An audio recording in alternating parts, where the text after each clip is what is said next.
25 अप्रैल 2025 का दिन भारतीय इतिहास में स्वर्णिम दिन के नाम से जाना जाता है। पहली बार भारत के सुप्रीम कोर्ट ने किसी राजनेता पर इतनी गंभीर टिप्पणी की है। पहली बार सुप्रीम कोर्ट ने किसी राजनेता को आईना दिखाया है।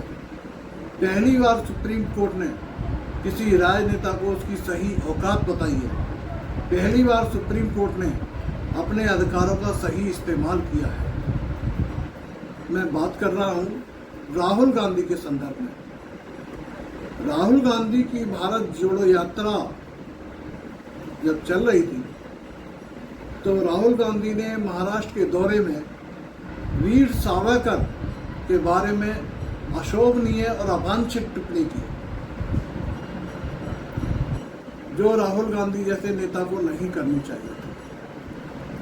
खैर, इस पर याचिका दाखिल हुई सुप्रीम कोर्ट में और सुप्रीम कोर्ट ने संज्ञान लिया और राहुल गांधी से कहा, संज्ञान लेते हुए कहा कि आपको इतिहास भूगोल की जानकारी नहीं है तो इतिहास भूगोल जाकर पढ़ें और स्वतंत्रता संग्राम सेनानियों का सम्मान करना सीखें। तो यहाँ दो बात बड़ी स्पष्ट सुप्रीम कोर्ट ने कर दी और बड़ी सभ्य भाषा में राहुल गांधी से उन्होंने कहा।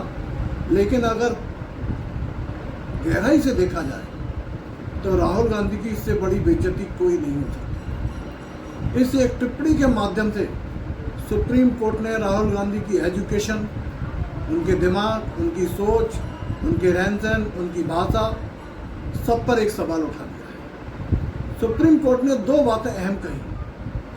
पहला कि आपको इतिहास भूगोल का ज्ञान नहीं है, यानी राहुल गांधी की एजुकेशन बिल्कुल बेकार है।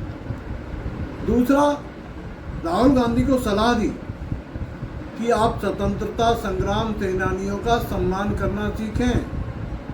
ये बहुत बड़ी बात है, ये बहुत सराहनीय टिप्पणी है सुप्रीम कोर्ट। वीर सावरकर के बारे में राहुल गांधी की दादी श्रीमती इंदिरा गांधी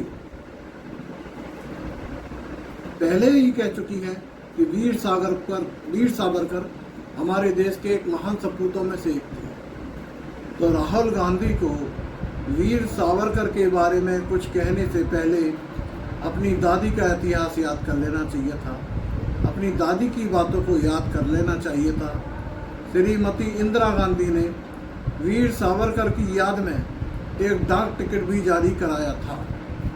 तो राहुल गांधी यदि अपनी दादी के इतिहास की जानकारी हासिल कर लेते तो शायद वीर सावरकर के बारे में ऐसी अशोभनीय टिप्पणी न करते। यहाँ एक बात और गौर करने वाली होती है कि कांग्रेस हमारे स्वतंत्रता संग्राम सेनानियों का अपमान क्यों करती है। राहुल गांधी कांग्रेस के एक बहुत बड़े नेता हैं, कांग्रेस एक बहुत बड़ी पार्टी रही है। तो राहुल गांधी को ऐसी अशोभनीय और अवांछित टिप्पणियों से बचना चाहिए था। खैर, जो हुआ अच्छा हुआ। राहुल गांधी की उपलब्धि क्या है? राहुल गांधी केवल गांधी परिवार के चिराग है, उनकी एकमात्र उपलब्धि है। इसके अलावा उनकी कोई उपलब्धि नहीं है। वो निकृष्ट नाकारा व्यक्ति है। तो ऐसे निकम्मे व्यक्ति से और उम्मीद भी क्या की जा सकती है। मैं उम्मीद करता हूं कि सुप्रीम कोर्ट की टिप्पणी राहुल गांधी को आगे चलने में मदद करेगी, उन्हें समझने में मदद करेगी। धन्यवाद।